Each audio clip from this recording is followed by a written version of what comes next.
तीनों ही शब्दों का मतलब होता है के बीच में।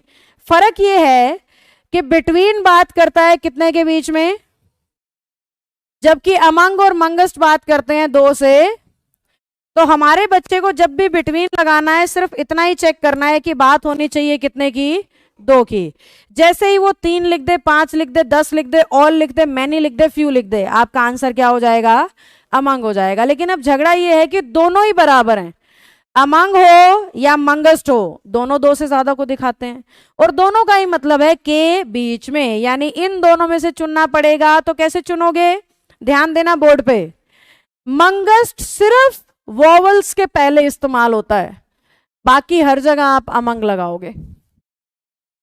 अगर जिस शब्द के पहले आप लिख रहे हो वो वॉवल से शुरू हो रहा है, साउंड की बात नहीं कर रही, वो वॉवल से शुरू होता दिखाई दे रहा है, तो आपका आंसर होगा मंगस्ट। अगर वो वॉवल से शुरू होता दिखाई नहीं दे रहा है तो आपका आंसर होगा अमंग। क्या कह रही हूं, सिंपल भाषा में सुनो। एग्जामिनर ने डैश लगा के लिखा 2 चिल्ड्रन, बताओ आपके हिसाब से क्या, क्योंकि साफ साफ तो लिख दिया कितने बच्चे हैं, 2 हैं।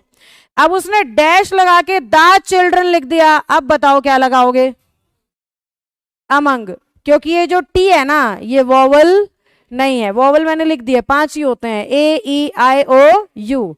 उसने डैश लगा के लिख दिया ऑल द चिल्ड्रन,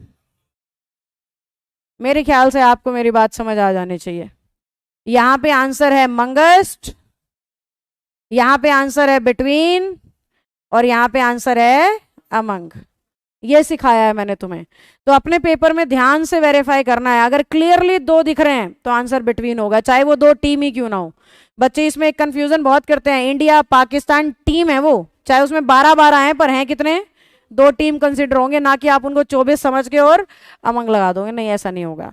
आपको टीम ही कंसिडर करनी है, चाहे उसमें 100 हो, जैसे ये एक क्लास और इसके नीचे दूसरी क्लास, बिटवीन ही लगाऊंगी, चाहे इस क्लास में कितने ही बच्चे बैठे हों कोई फर्क नहीं पड़ता, क्योंकि मैं बात बच्चों की नहीं किसकी कर रही हूँ, क्लास की। तो क्वेश्चन को ध्यान से समझना, जहां भी अल्टीमेट सेंस 2 की आएगी आंसर बिटवीन होगा, जहां भी अल्टीमेट सेंस कईयों की आएगी आंसर अमंग होगा, अगर वॉवल दे रखा होगा तो आंसर मंगस्ट होगा। इसके अलावा कुछ और छोटी मोटी सी बातें, जैसे ये जो बिटवीन नाम का शब्द है ये अपने साथ कभी ईच को यूज नहीं करता, यानी अगर आपने सेंटेंस में बिटवीन लिख रखा है तो आप between each and every boy ऐसा सेंटेंस नहीं बना सकते। बिटवीन अपने साथ ना ईच को इस्तेमाल करता है, ना एवरी को इस्तेमाल करता है, ना बोथ को। झगड़ा हो रखा है इसका तीनों से, ये तीनों इसे पसंद नहीं है, तो इनके साथ ये कभी भी यूज नहीं होगा। बाकी लॉजिकल मतलब अगर समझना चाहते हो तो लॉजिकल मतलब ये है, मैंने अभी अभी कहा बिटवीन 2 के लिए आता है और ईच और एवरी आते हैं 1 के लिए, तो जब बात 2 की हो रही है तो 1 की कैसे हो सकती है। बोथ भी कितने के लिए आता है, 2 के लिए। अब बिटवीन जब पहले से 2 को दिखा रहा है तो बोथ लिखने की जरूरत क्या है। इस लॉजिक से ये तीनों शब्द क्या हैं, गलत है।